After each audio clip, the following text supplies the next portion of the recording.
Esperanza Vargas was abandoned on her wedding day in front of all the people of Noria Blanca, with the white dress still on and the bouquet of flowers slowly wilting under the September sun. She had nowhere to go, no family to take her in, and nothing more than a name written on an old piece of paper that her mother had left her before dying. But that name, folded in the pocket of the wedding dress next to her heart, was the only thing that set her in motion that afternoon. If you believe that the roads that hurt the most are the ones that lead to where we truly belong, subscribe to Cuentos del Viejo Campo, of the Old Country, and turn on the bell so you don't miss any story. Esperanza was 31 years old, and had spent almost all her adult life working and sewing, mending other people's clothes with a patience that others mistook for resignation. She had met Gerardo Montoya 3 years earlier when he came by the shop where she worked asking to have a suit altered for a fair in the town. He was a man of modest lands and confident words, and Esperanza, who had never had much, found in that confidence something that seemed to her like love. The wedding was organized in 6 months. The whole town was invited, because that's what was done in Noria Blanca when the Montoyas celebrated something. And the day arrived with strong sun and music from early on, and Esperanza waiting in the sacristy of the chapel with her 2 cousins arranging her veil. Doa Elvira Montoya entered without knocking. She stood in the center of the sacristy and looked at the 3 of them with a calm that admitted no discussion or reply. Gerardo says that a woman who has neither land nor a name of her own is not the woman he needs. The cousins were left speechless. The sacristan, arranging the candles on the other side of the door, heard every word. Doa Elvira did not wait for an answer, did not offer an explanation, did not show the slightest tremor in her voice. She turned around and left, her heels sounding on the stone floor of the sacristy as if she were closing a business meeting and not destroying someone's life in front of witnesses. It was Father Santiago who had to go out to the atrium to tell the guests that the wedding was not going to take place. Gerardo Montoya was not in the chapel that morning, nor anywhere in the town. He had been seen leaving early toward the highway in his truck with a suitcase, before the sun was well up, without telling anyone where he was going or when he would return. Esperanza left the sacristy by the back door without anyone seeing her.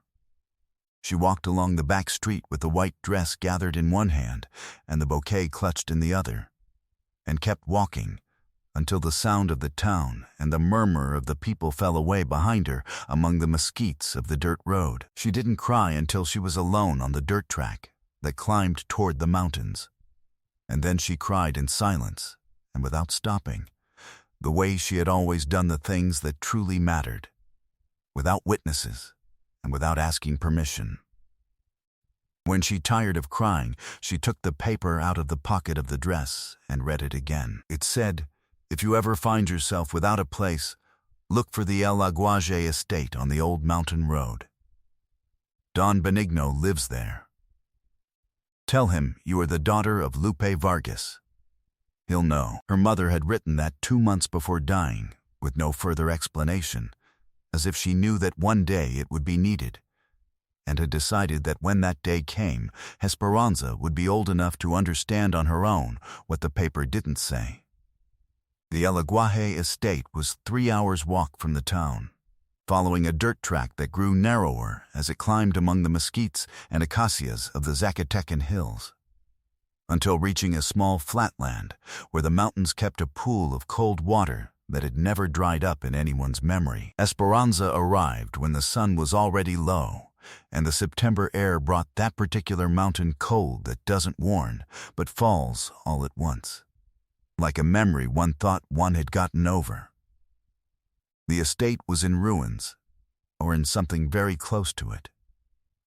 The adobe main house had its walls standing, but the roof of the right half had given way, and through the open gap came the birds that had nested among the fallen beams.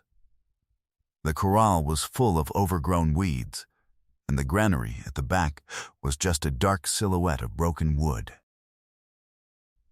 But the entrance corridor was still standing, with its 4 posts of dark wood and its floor of packed earth, and in that corridor, sitting in a wicker rocking chair as old as the adobe walls, was a man. He was an old man, with white hair and large hands resting on his knees, with his eyes open in the direction of the road, but not looking at anything, because those eyes had not seen anything for many years. Esperanza stopped a few steps from the entrance, without having said a single word, with her feet covered in dust from the road, and the white dress stained with earth and mountain. And the man said, "Esperanza." It was not a question. He said it with the naturalness of one who calls by name someone he had been waiting a long time to arrive. She stood there without speaking. "I thought you would take longer," said Don Benigno, rocking the chair a little. "Sit down. The water's hot." Inside the kitchen, which was the only part of the house that was still roofed and in use, there was a pot of water over the embers with cinnamon and brown sugar and a smell that was, at the same time, the smell of the unknown and that of something very old that one doesn't know one remembers until one smells it again. Don Benigno moved through that dark kitchen with the tranquil confidence of one who doesn't need light to know where the things that matter are. He served Esperanza a clay mug and sat down on the other side of the wooden table as if they had been doing that all their lives. "How did you know my name?" she asked at last, with her hands around the hot mug. "Because I've known you since before you were born," answered Don Benigno without haste. "And because you had to arrive someday. The things that must be returned always come back, God willing." What Esperanza didn't know yet was that this ruined corridor, that old blind man in his wicker rocking chair, and that pool of water that had never dried up had everything to do with her, with the name she carried, and with something that had been taken from her before she could remember it. The first days at the El Aguaje Estate were of silence and effort, 2 things Esperanza knew well, and that in combination felt almost comfortable to her. She took off the wedding dress the second morning and folded it carefully in the wooden trunk of the room, because she had no other clothes yet, and couldn't sweep or clean in that white fabric that was too beautiful and too painful at the same time to use for work. Don Benigno had told her, with that river calm of his that never hurries, that in an old mat in the room next door there was women's clothing that no one had claimed in many years, and Esperanza took what suited her without asking whose it had been. The wicker rocking chair was always in the corridor, with Don Benigno in it from dawn until the midday heat sent him inside, and again in the afternoons when the mountain wind came down and the air grew mild. Esperanza learned to read the rhythms of the estate through that rocking chair. If Don Benigno rocked slowly, all was calm. If the chair was empty and he was off by the water pool with his mesquite cane, something had called him outside with more urgency than custom. She began to repair what she could with what there was. She arranged the fallen stones of the corral wall, cleared the patio of weeds with the sickle she found in the granary, and patched the holes in the kitchen roof with dry palm that Don Benigno told her where to find, describing the path to the hill with the precision of one who has walked it 1,000 times without needing his eyes to do so. The effort didn't frighten her. What frightened her was the silence of the nights, when the estate settled into peace and there was nothing to do but think, and thinking carried her back to the sacristy, to Doa Elvira's footsteps on the stone floor, to the bouquet of flowers she still kept on the windowsill, though it was already turning withered. In the patio, among the rubble of the right room, there was an old peach tree that no one had pruned in years, and that still bore small, sweet fruit despite everything, as if the tree had decided on its own that the ruins surrounding it were no business of its. Esperanza pruned it one morning with a big knife from the ranch, talking to it a little while she worked, the way she had seen her mother do with plants, and the peach tree was left more open and more free. receiving the morning sun better. Don Benigno listened from the corridor without commenting much. Sometimes he asked what that noise was, and Esperanza explained. That was how they came to know the rhythm of the place. One afternoon she found, tucked between the boards of the corridor, a shawl folded and wrapped in brown paper, wine-colored, with fringes well preserved despite the years. She took it out carefully and shook it. "Whose is this?" she asked Don Benigno. The old man took a moment to answer, rocking the chair with his hands on the wicker arms. "It belonged to someone who's no longer here," he said at last. "But she resembled you in many things." Esperanza folded it and put it away against the wall, asking no more. That night, however, she couldn't help thinking about Don Benigno's words and the words her mother had written on that paper, and she felt that between them there was something that corresponded. Like two halves of a story no one had finished telling. The town notary, Attorney Palacios, passed along the mountain road one Thursday, carrying papers to a neighboring ranch, and saw smoke coming from the chimney of El Aguaje. He stopped to say hello because he had known Don Benigno for years, and it surprised him to find a young woman sweeping the corridor with her sleeves rolled up. He asked her if she planned to stay. She said for now, yes. He looked at her with an expression Esperanza couldn't quite decipher. "This land has history," said the attorney before leaving, mounting his horse with the calm of one who doesn't need to hurry to say what matters. "When you want to know what it is, look for me in town." That same Thursday, at dusk, Don Benigno called her from the corridor. She found him with both hands on the arms of the wicker rocking chair, with that posture Esperanza already recognized as that of someone who has something to say, and has finally found the right moment to say it. "It's time you knew why I knew your name."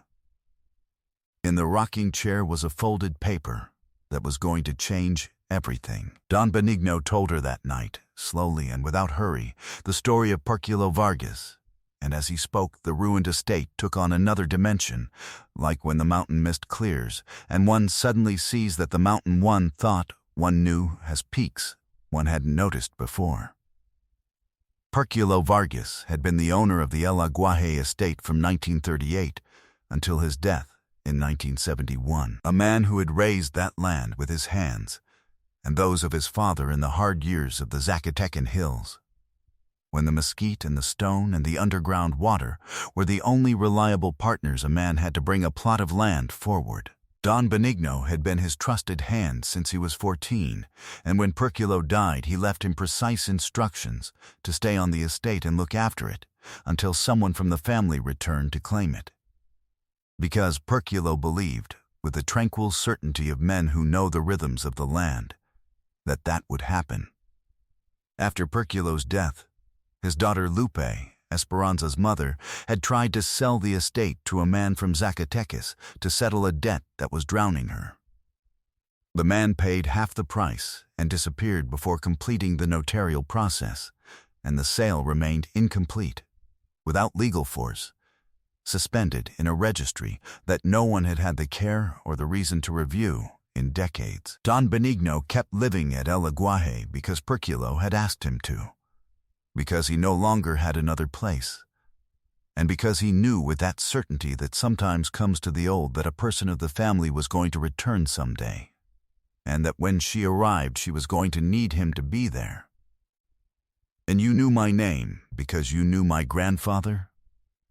asked Esperanza. "I knew it because your grandfather told me before he died," answered Don Benigno. He said, "Benigno, someday a granddaughter is going to arrive named Esperanza, like her grandmother. When she comes, tell her this land is hers." Don Benigno took from the pocket of his apron a paper folded 4 times, old and with worn corners, and held it out to Esperanza. It was a letter from Perculo Vargas, written in 1969 in his own hand, with 2 witnesses' signatures at the bottom and the seal of the municipal notary's office in the upper corner. It said that the El Aguaje estate was the patrimony of his direct descendants, and that no subsequent sale would be valid without the signature of all of them, and without the complete notarial registration. Esperanza took the letter with both hands and held it a moment without reading. Then she read it whole, slowly.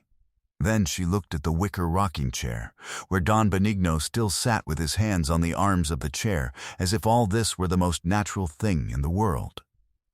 "Turn the chair over," said Don Benigno. Esperanza took the rocking chair and tilted it.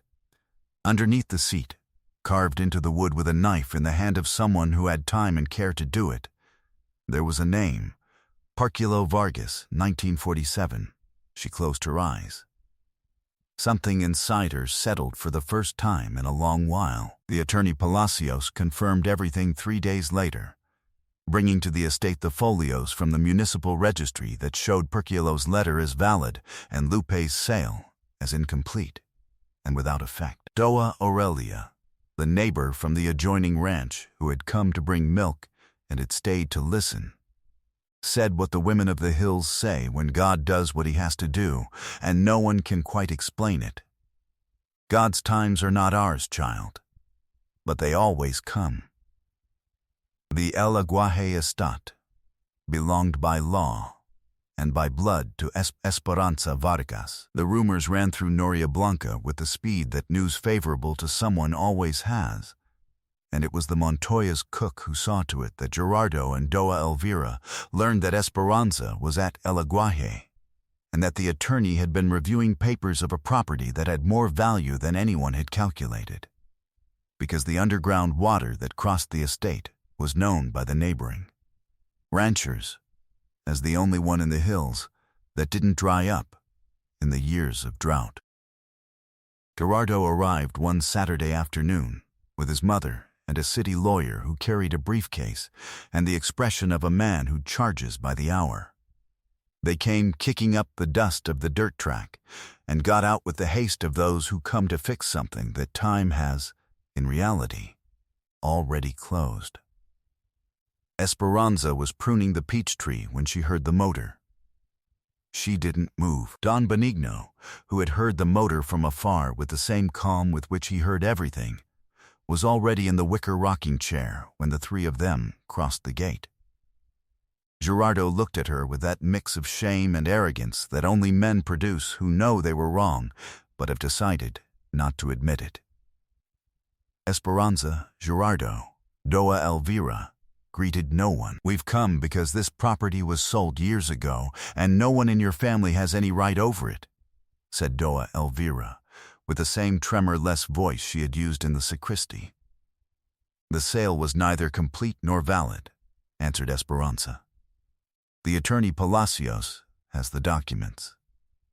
"The attorney Palacios is a town boy who can't tell a folio from a napkin," said the city lawyer, opening the briefcase on the corridor table. Don Benigno spoke from the rocking chair, without moving, without raising his voice, with that tranquil authority that men have who have been in a place a long time and no longer need to prove anything to anyone. "Perculo Vargas raised this land in 1938. I saw him do it. I was there from the beginning to the end, and there's a letter signed with witnesses and registered at the municipal notary's office for more than 50 years that says to whom it belongs." A pause.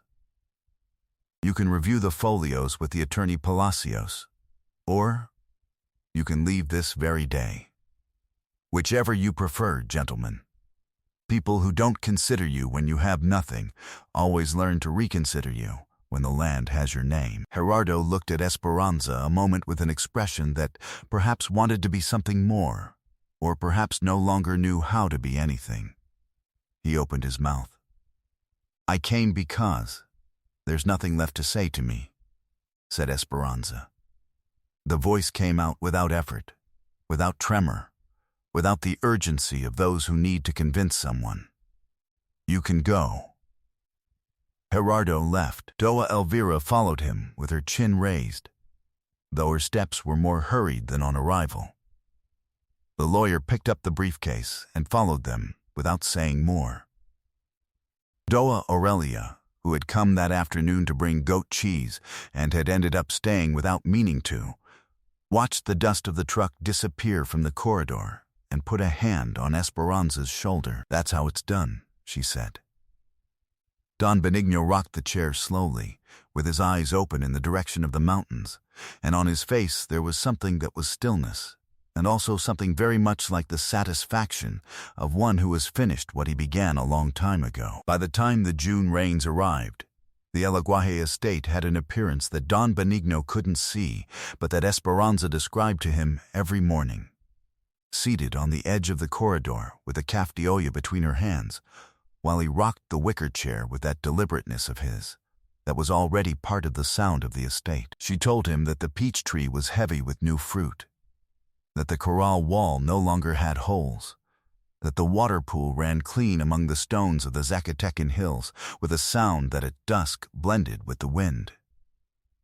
And Don Benigno nodded with the tranquil satisfaction of one who knows something before everyone else. The wedding dress had come out of the trunk one Sunday in May, when the estate was standing and Esperanza had had enough time to look at it with the distance that the months and the work and the cold water drunk every morning give. She brought it out into the afternoon light, looked at it, and made the decision with the same serenity with which she took things now, which was the serenity of one who no longer needs anyone's opinion to know what is right. She cut it into wide strips, and with them mended the curtains of the main room, which had been old and torn since before she arrived. It seemed to her the most honest use she could give to a fabric that had cost so much, and that now, turned into something useful and every day, no longer weighed on her. The wine-colored shawl, the one she had found between the boards of the corridor, turned out to have belonged to her grandmother Esperanza I, the woman for whom she had been named without quite knowing it. Don Benigno told her late, the way he told everything, when he considered the moment to be the right one. Esperanza wore it from then on, without feeling that it entirely belonged to her, but neither that it was foreign to her. It was continuity. It was the kind of inheritance that isn't written on paper, but is carried on the shoulders without needing explanation. The wicker rocking chair was still in the corridor with the name of Perculo Vargas carved beneath the seat, and Don Benigno rocked it every morning with the punctuality of one who keeps a promise he made long ago and is in no hurry at all to stop keeping. Sometimes the true home is not the one we choose, but the one that waits for us, silent and in ruins, keeping our name in the wood of an old chair. Esperanza Vargas arrived rejected, alone, with the dress of a wedding that wasn't, and a paper in her pocket. And she found what she never knew had been taken from her. Has an unexpected door ever opened for you when all the ones you knew had closed? If this story reached your soul, leave your comment and tell us from which part of the world you're joining us. Subscribe to the channel Cuentos del Viejo Campo and turn on the little bell. Share it with someone who needs to know that what the world took from them may be waiting somewhere they haven't found yet. Until the next story. And they say in Noria Blanca that still, when the June rains come down and the water runs clean among the mesquites, you can see from the road the silhouette of a woman in the garden of El Aguaje, watering what no one believed was going to bloom.